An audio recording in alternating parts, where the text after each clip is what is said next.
Hey guys, welcome to Jacksonville, Florida. He's Chris Halleck. I'm Dejan Kovacevic. We're from DK Pittsburgh Sports. We're here in the mood to cover football. Oh yeah, it's not real football, but it's still football. We'll take it. We'll take it. One thing at a time. Steelers versus Jaguars is a 7:02 p.m. kickoff over there at Everbank Field, which you might be able to spot over my left shoulder there. I'm looking forward to the offense more than anything else here, and specifically within that, boy, is this boring. I just want to see them block, Chris. I just want to see competent blocking. I don't even care if it's the starters or the reserves. I just want to see people who can block. I agree with you. It is very boring, but see, here's the thing. Preseason football is meant to be kind of boring. I mean, there's going to be big deals made of Shadur Sanders throwing for 2 touchdowns and Jackson Dart making a couple of nice throws. And yes, that stuff can be good and can be building blocks, but playbooks are really limited. Offenses are not tipping their hand. Defenses are doing the same thing. They're not tipping their hand on what they're going to do in the regular season. So what can players do? Well, they can go out there and can execute what they're supposed to do. And blocking, that usually doesn't change concept to concept. You just got to beat the guy across from you. Yeah, or get beaten by the guy across from you, as happened to Broderick Jones by Greg Rousseau of the Bills. And it ended up, I feel like that turned his season. Now, maybe that's not fair. Yeah. Because he wasn't exactly having a great camp to that point, but then you go out there and you do it on the stage and you do it on TV, and it's just a different vibe to it. It really is. Listen, Broderick Jones had a really good week in practice. It's one thing to have it in practice. Now take it into an NFL stadium, do it against a team that's not wearing black and gold, and continue to build off of that to get ready for the season. I mean, the excuses are running out for Broderick Jones. He's now playing on his more natural side. 5th-year option on the other end of the other end of the season. It's just go out there in time to start just play football, laying some bodies. Just play football. Yeah. Offensively, still looking at Caleb Johnson. The first time we're going to see him in a uniform in anger, we might see a lot of him. More than anything, I know it's fun to picture him catching passes out of the backfield. I know it's something that the Steelers are looking forward to seeing themselves.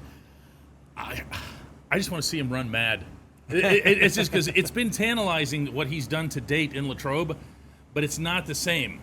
It's not the same. I want to see him go at a team that's really trying to do some damage to him, and to get through there and to just fall forward for 4 or 5 yards and to get all of us reacclimated with what that's like. Oh, yeah, seriously. I mean, in order for the Steelers to do everything they want to do offensively this year, they have to be able to run the football. That means Jalen Warren. That means Caleb Johnson. That means Kenneth Gainwell. That means everybody who's going to take the ball from the backfield and try to run it through the holes made by the offensive line. Jonnu Smith even had one of those too.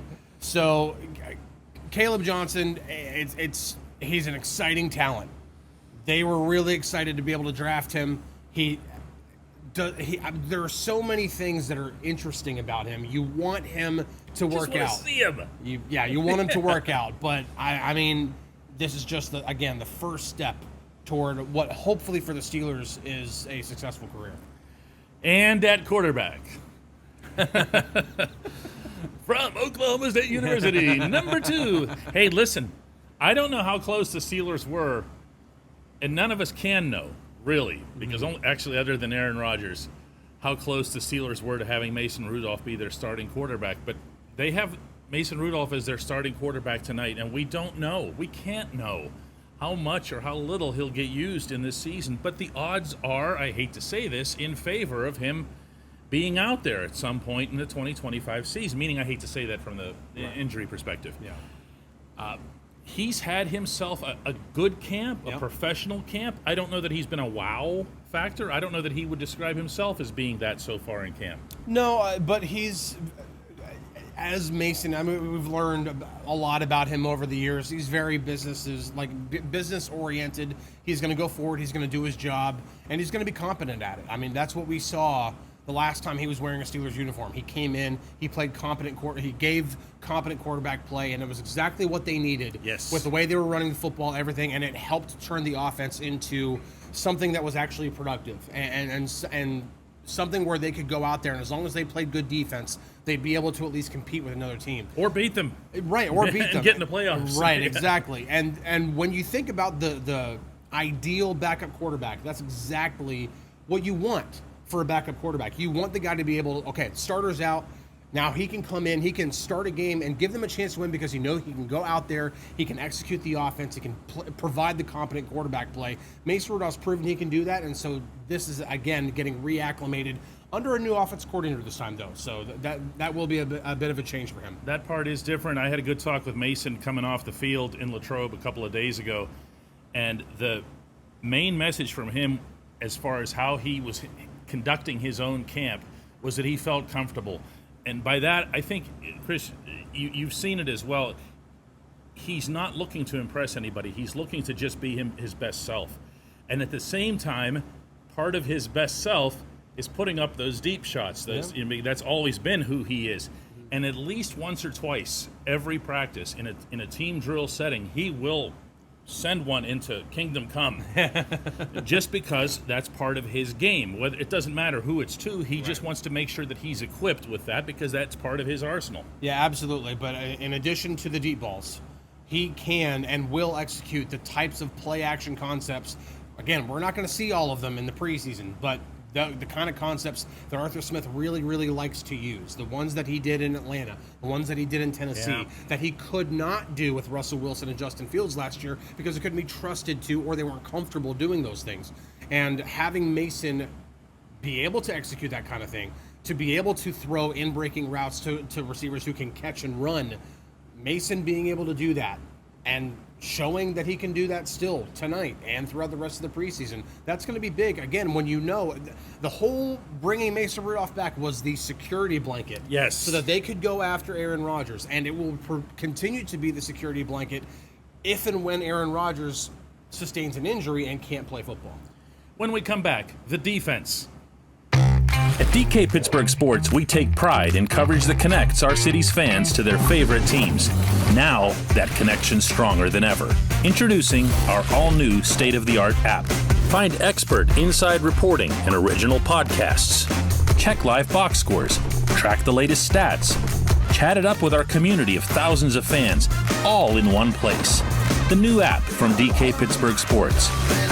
Coverage that connects.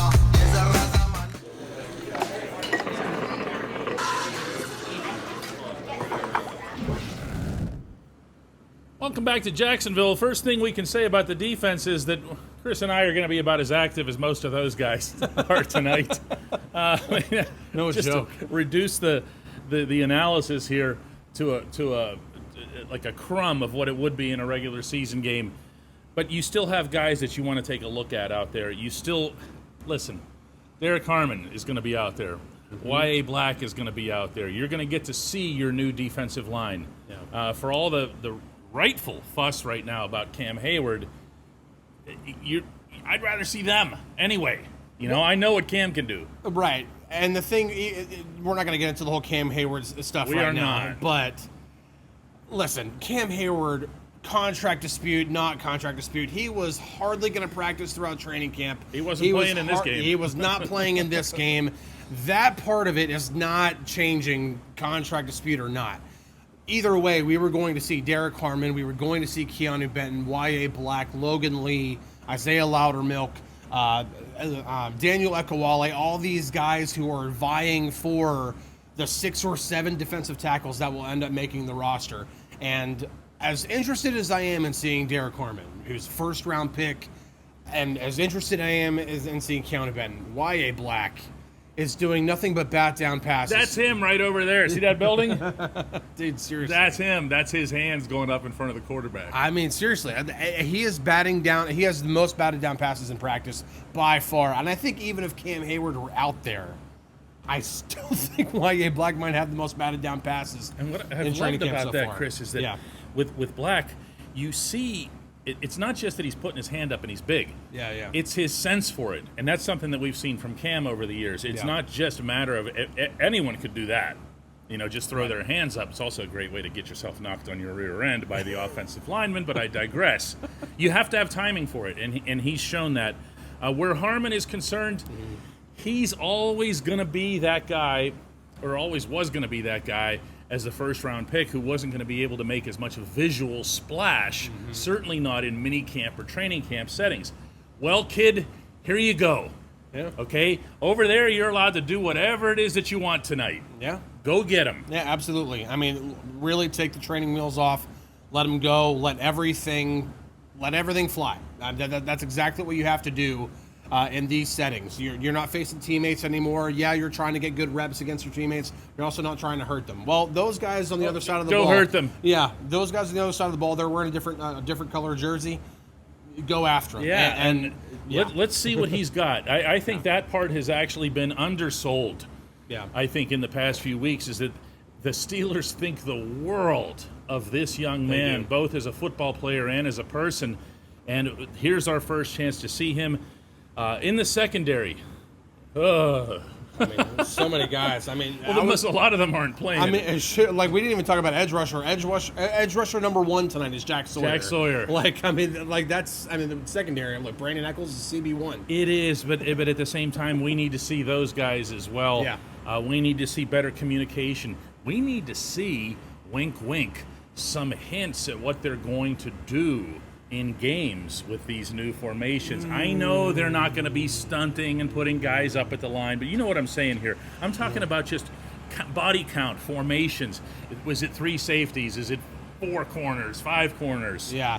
But, I mean, even then, especially not having the 3 starters, you're not going to see the type of defense the Steelers are actually going to run out there on September 7th when they go to MetLife Stadium to play the other Jets. Yeah, there you go.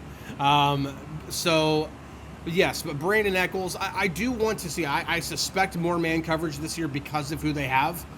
But, okay, well, let's see some man coverage. I mean, it doesn't have to be anything. That's what I meant. Yeah, let's just go. That's what I meant. Because he's going to be, listen, and Eccles told me this himself the other day, whenever they go out there, whether it's in 3 coverage or 4 coverage, he is, according to him, one of the coverage people, to borrow Mike Tomlin's new favorite term. Yeah. And, okay, cover people. Don't get burnt. So I had a conversation with Tara Lawson a couple days ago at training camp, and I brought up Brandon Eccles, and he interrupted me and said, "I'm glad you brought him up." Good. That's awesome. I love that. There are, listen, they are seeing what we're seeing, but even more so.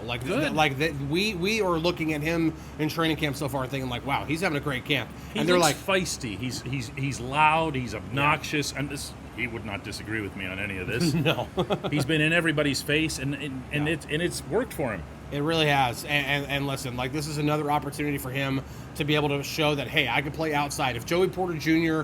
or if Darius Slay or anybody goes down with an injury, they can just put me right in there so that Jalen Ramsey can continue to do his Jalen Ramsey thing and play all around the defense. Like, just go ahead and stick me on an island outside. I can cover that guy. Now, he doesn't have the resume that any of those guys have, but again, this is another opportunity to prove that he can be that guy. Yep. Peyton Wilson with the green dot.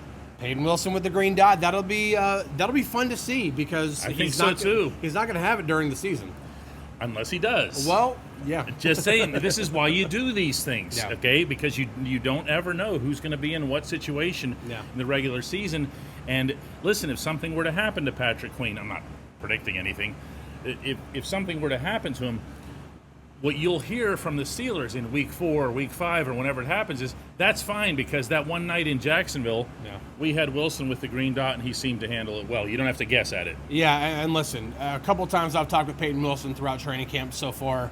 This kid is really confident, and he is like, you think? like in himself.